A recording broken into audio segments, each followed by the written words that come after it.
নমস্কার, আপনারা দেখছেন সময় কলকাতা। সময় নিউজ নিয়ে আমি পৃথা রয়েছি আপনাদের সঙ্গে।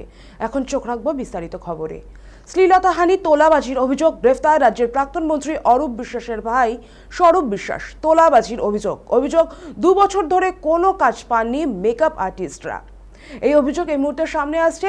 ফোন লাইনে রয়েছেন আমাদের প্রতিনিধি সৌভিক সান্যাল। সৌভিক, আমরা বিগত কয়েকদিন ধরেই দেখছি যে এই যে স্বরূপ বিশ্বাস একেবারে চর্চায় রয়েছেন, বিশেষ করে টলিউডের অন্তর্মহলে একাধিক দুর্নীতির অভিযোগ রয়েছে এই স্বরূপ বিশ্বাসের বিরুদ্ধে, এবং অবশেষে এই স্বরূপ বিশ্বাস গ্রেফতার। কি জানতে পারছো?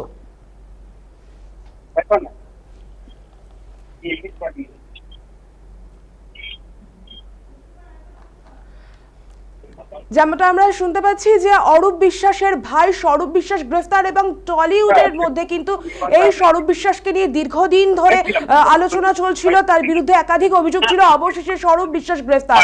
ছবি কি জানতে পারছো? যে স্বরূপ বিশ্বাসকে কিন্তু গতকাল রাত্রিবেলা আমরা দেখেছি নিউ আলিপুর থানায় তিনি গ্রেফতার হয়েছেন, এবং পাশাপাশি তোমরা জানি যে তোলাবাজি থেকে দুর্নীতি থেকে পাহাড় সমান অভিযোগের ভিত্তিতে তাকে কিন্তু গ্রেফতার করা হয়েছে।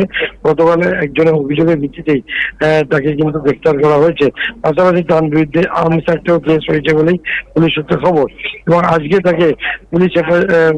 তাকে আলিপুর আদালতে পেশ করা হবে, এবং পুলিশ তাকে ফুল টার্ম পিসি অর্থাৎ 14 দিনের যে পুলিশ হেফাজত, সেই পুলিশ হেফাজত চাইবে বলেই মনে করা হচ্ছে।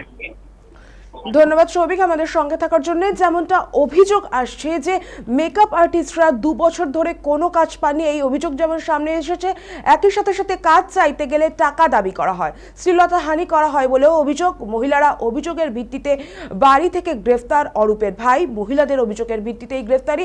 এদিকে নিউ আলিপুর এবং টালিগঞ্জ এলাকার একাধিক নির্মাণ ব্যবসায়ী ও প্রমোটারকে হুমকি দিয়ে লক্ষ লক্ষ টাকা তোলাবাজি করার অভিযোগ রয়েছে। পুলিশ জানিয়েছে ধৃত স্বরূপ বিশ্বাসের বিরুদ্ধে তোলাবাজি, খুনের চেষ্টা, অস্ত্র আইন এবং শ্লীলতাহানির মতো একাধিক গুরুতর ও নির্দিষ্ট ধারায় মামলা রুজু করা হয়েছে।